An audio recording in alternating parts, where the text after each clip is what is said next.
Hello hunters, and welcome to Monster Hunter Wilds.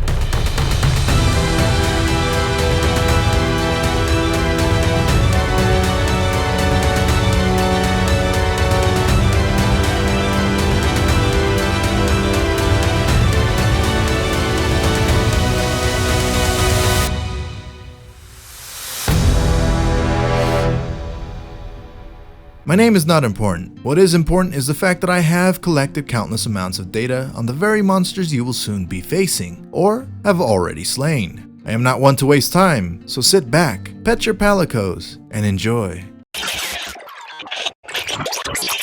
In today's Large Monsters Field Guide, we'll be discussing the Chatacabra. The Chatacabra is an amphibian that uses its long tongue to seize and devour prey such as the Balakchi. Their evolved forelimbs store a sticky mucus-like substance. When agitated, Chatacabra rub their forelimbs against the ground to collect stone and ore, widening the range and destructiveness of their blows. Based on the anatomy of the creature, two distinct weaknesses stand out. The Chatacabra's soft tongue is the place to strike. Look for openings after their attacks or when they become tired. Destroying the ore stuck to their forelimbs will leave them wide open to attack. They roam a wide area, so environmental elements like falling boulders or flash flies will be useful in taking them down. To give you an idea of how hungry these things can get, some hunters have witnessed them swallowing entire barrels during their charges. But if you're like me, then you want to understand everything there is about the monster you are facing. For ignorance has led many hunters to their untimely deaths. To make this easy, we categorize weapons in 5 ways. 1. Blade weapons. If you can slice off a monster's tail, it's probably a blade. 2. Blunt instruments. Can you give a monster a concussion? 3. Ranged weapons. You're likely not even in the fight. Haha, I joke. 4. Elemental weapons. Do creatures combust into flames? Do you drizzle them in water? Can you give their toes frostbite? Well, you probably have an elemental weapon. 5. The rule breakers. Weapons that combine 2 of the listed categories, like how the sword and shield can give severe headaches and stab ankles, or when you launch the latest beetle into action, maybe a gun lance that can stab, poke, and explode. When looking at the Chatacabra, it is undeniably susceptible to anything and everything. It's downright impossible to hunt this creature wrong, even if you use weapons that it resists. As you can see, we have a graph here in our Large Monster Field Guide. It goes over the weapons we had listed earlier: blades, blunt weapons, and range, as well as elemental susceptibility. The Chatacabra is indeed weak. All these weapon types show just how much damage you can truly do to the Chatacabra. The Chatacabra can be quite fearsome for the common folk, but for any rookie or seasoned hunter, it shouldn't be too much of a difficult fight. The best element to use against the Chatacabra. Thunder is the clear winner and does the most elemental damage. Ice is a runner-up, but careful, you may not have an ice or thunder weapons to start. Chatacabra resists fire, water, and dragon, so avoid bringing those when hunting it down, but it likely won't make much of a difference. Let us move on to the status effects. The Chatacabra is fairly susceptible to poison, paralysis, and stun, bolstering a 3-star rating. But not far behind, sleep,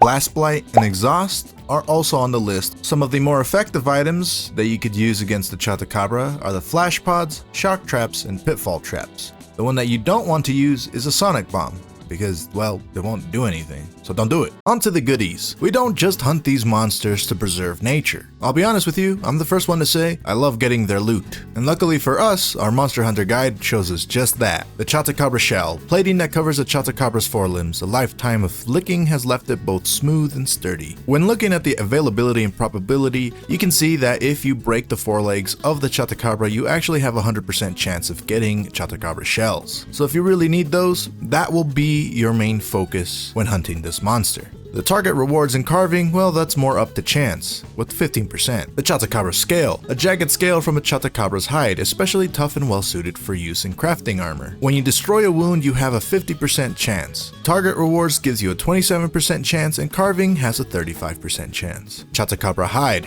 the thick hide of a Chatacabra, elastic and easy to mold thanks to the monster's gluttonous diet. Again, target reward gives you 27% chance, and carving 30% chance. Wound destroyed gives you 50%. A more rare item is the Chatacabra jaw, the mandible plating of a Chatacabra. Hard protrusions stud the thick but supple leather. Target rewards is a 23% chance, with carving having a 20% chance. As for the Chatacabra certificate, well, it's a guild certificate awarded to those who've hunted a Chatacabra used to make equipment. You do have only an 8% chance in target rewards, but I've gotten so many that I feel like that seems way smaller than it actually is. For high rank, the stats don't really change any differently. The only difference is the details of the item itself. Instead of a Chatacabra shell, it is a Chatacabra carapace, stout plating from a Chatacabra's arm. Constant friction with the ground has polished it to a gleam. The Scale Plus is a high quality Chatacabra scale. Its enhanced durability makes it impervious to most blows. The Chatacabra hide, a high quality Chatacabra hide tempered by its harsh environment, makes a fine crafting material. And as for the Chatacabra Jaw Plus, fine plating from the Chatacabra's hulking jaw. Its density and heft are quite impressive. If you've made it this far in the video, then please don't forget to comment, like, and subscribe. I try to have conversations with you all in the comments, so yeah, don't be afraid. So with all this said and done, what is the best weapon? Well, none.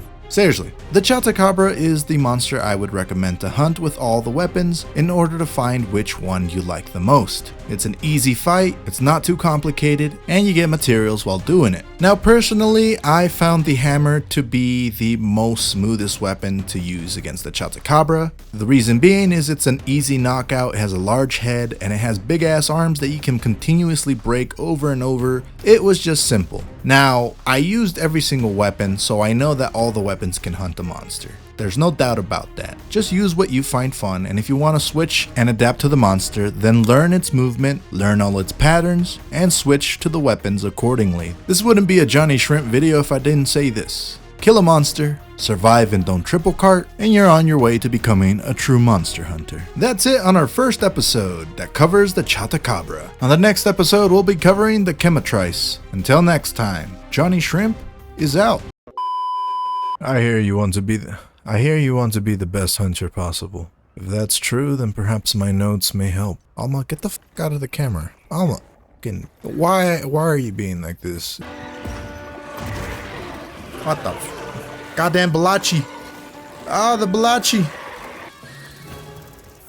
That's the slowest thing you will ever see. It's back.